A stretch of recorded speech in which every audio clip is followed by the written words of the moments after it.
الحمدللہ رب العالمین والصلاة والسلام علی سید المرسلین اما بعد فاعوذ باللہ من الشیطان الرجیم بسم اللہ الرحمن الرحیم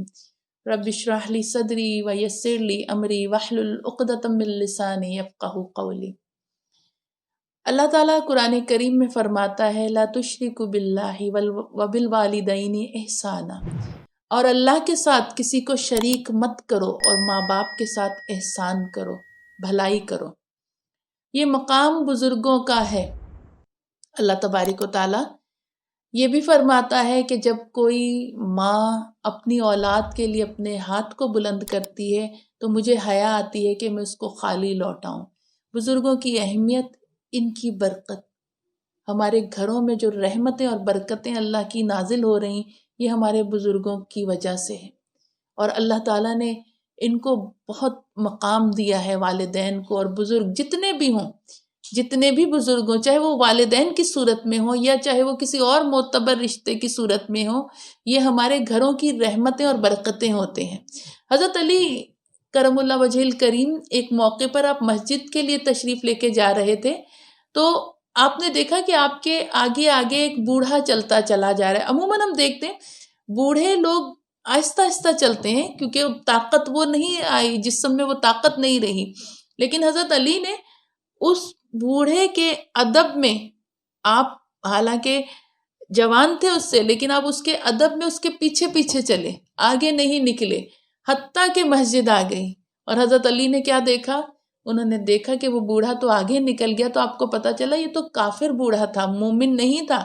جو کہ مسجد میں داخل ہی نہیں ہوا۔ لیکن اللہ کو اور اللہ کے رسول کو حضرت علی کی یہ ادا اتنی پسند آئی کہ ایک بزرگ کا احترام کرا، تو حضور نبی پاک صلی اللہ علیہ وسلم نے فرمایا کہ علی تمہارے رب کو یہ تمہاری ادا بہت پسند آئی۔ اب دیکھیے وہ بوڑھا جو تھا ایک کافر بوڑھا تھا، حضرت علی نے اس کا ادب کرا اور اللہ اور اس کے رسول کو یہ ادا پسند آئی۔ آج ہم اپنے ماں باپ، اپنے بزرگوں کا ادب نہیں کرتے، آج ہم ان کا خیال نہیں رکھتے کہ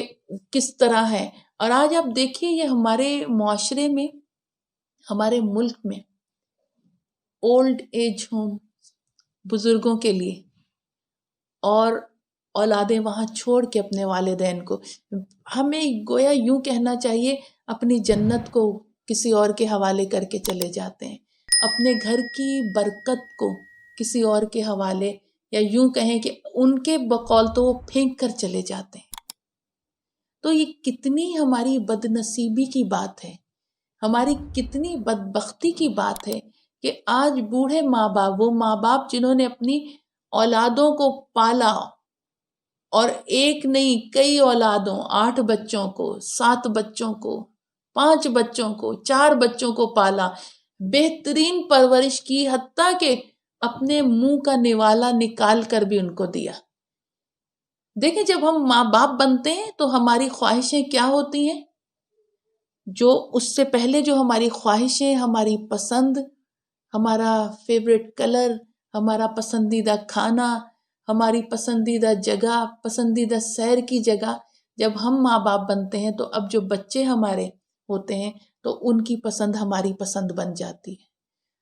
ان کی پسند کا کھانا ہماری پسند کا بن جاتا ہے، ان کی پسند کا رنگ ہم اپنا لیتے ہیں، پھر ہماری پسند کیا ہوتی ہے وہ کہیں دور چلی جاتی ہے، اور ہماری اولاد کی پسند کیا ہے، وہ ہم کہیں شاپنگ کرنے بھی جائیں تو میرے بچے کو یہ پسند ہے، میری بچی کو یہ پسند ہے، ہم وہ کرتے ہیں۔ پھر وہ مقام آ جاتا ہے جب یہ بچے طاقتور بنتے ہیں، صحت مند بنتے ہیں، نوجوان بنتے ہیں،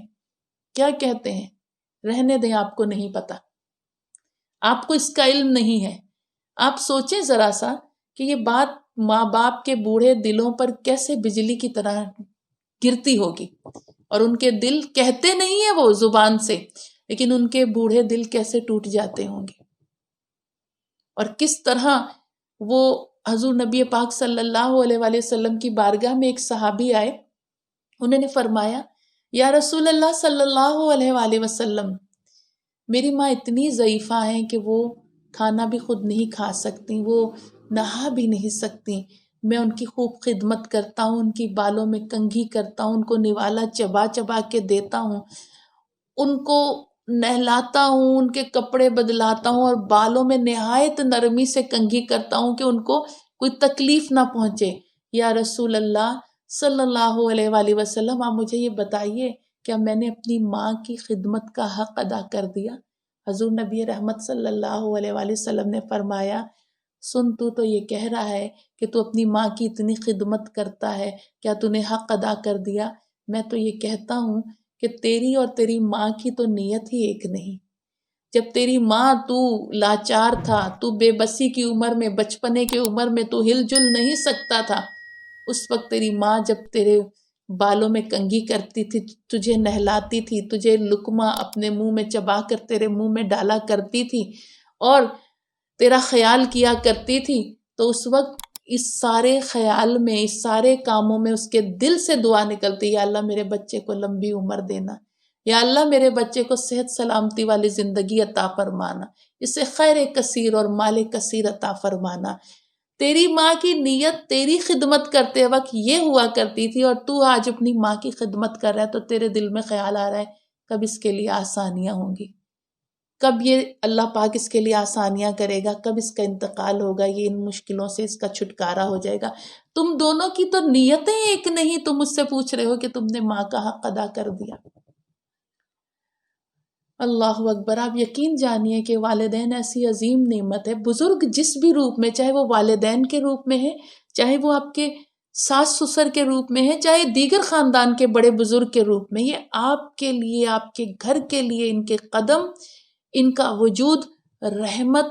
برکت کا باعث ہے۔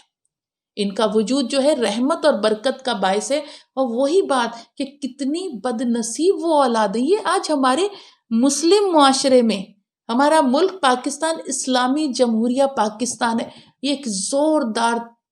تماچا ہے ہمارے منہ پر۔ جو اولڈ ایج ہوم ہے، ایک چلے یہ ہیں تو جو لوگ اپنے ماں باپ کو، ہم نے یہ بھی مناظر دیکھے، ماں باپ کو روڈوں پہ چھوڑ جاتے ہیں، یہ تنگ بہت کرتے ہیں، یہ بوڑھے ہو گئے ہیں، یہ چڑچڑے ہو گئے ہیں۔ بزرگوں کے لیے یہی کہ والدین کا اللہ نے جو مقام رکھا ہے، جو بزرگوں کا اللہ تعالیٰ نے مقام رکھا ہے، اور کہتے ہیں کہ یہ جو بالوں میں سفیدی آتی ہے، یہ انسان کو محترم اور مکرم بناتی ہے۔ اور اللہ ایک موقع پہ یہ بھی فرمانے الہی ہے کہ مجھے حیا آتی ہے کہ کوئی سفید بالوں کے ساتھ مجھ سے مانگے اور میں اس کی دعا کو رد کروں۔ یعنی یہ تکریم اور عزت، عربی میں شیخ کہتے ہیں، شیخ کہتے ہیں سفید بالوں والا بوڑھا، اس لیے اسے ادباً شیخ کہا جاتا ہے۔ تو آپ دیکھیں کیا مقام اللہ نے، یہ بزرگ ہونا، اور ہمارے اسلامی معاشرے میں ہمارے لیے اللہ نے کتنی برکتیں رکھ دی۔ لیکن آج ہم بھی اغیار کی تقلید میں اپنے بزرگوں کو اپنے ہاتھوں سے کہیں چھوڑ کر آتے ہیں، معاذ اللہ ثم معاذ اللہ۔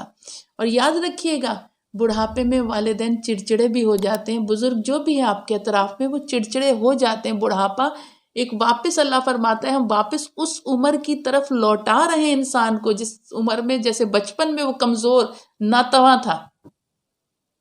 اور ضد کرتا تھا، تو اس عمر کی طرف ہم لوٹا رہے ہیں۔ تو آج ہم سے یہی نہیں دیکھا جاتا اور یہی نہیں کیا جاتا، اللہ پاک کس قدر غضبناک ہوگا۔ کہتے ہیں کہ آپ، ہمارے علماء کرام فرماتے ہیں، دو افراد کو دیکھیں، ایک وہ جو ماں باپ کا اور بزرگوں کا ادب کرنے والا، اور ایک وہ جو ماں باپ کا اور بزرگوں کی بے ادبی کرنے والا۔ بے ادبی صرف یہی نہیں کہ آپ ان کو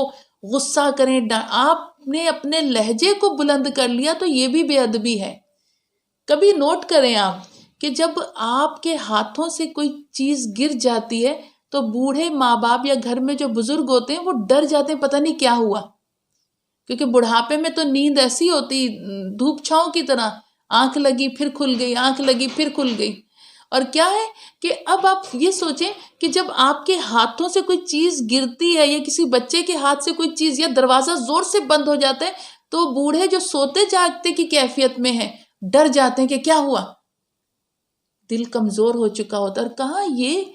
کہ جوانوں کا، اولادوں کا ان کے سامنے چیخ کر بات کرنا، ان کے سامنے کڑک دار لہجے میں بولنا، اللہ اسی لیے تو قرآن میں فرماتے ہیں ان کے سامنے عاجزی کو اختیار کرے رکھو، ان کے سامنے جھکے جھکے رہو، اپنے آپ کو عاجز ظاہر کرو، اپنی طاقت، اپنے لہجے کی کڑک انہیں نہ دکھاؤ، یہ بھی بے ادبی ہے ان کے لیے۔ تو یہی چیز ہے کہ ہمارے اللہ تعالیٰ ہمیں وہ توفیق دے کہ ہم اپنے بزرگوں کا ادب کریں، ان کا احترام کریں، جو آج ہم ذہنی سکون سے محروم ہوتے چلے جا رہے ہیں، جو آج ہر مسلمانوں میں کبھی ڈپریشن اور ٹینشن کا مریض،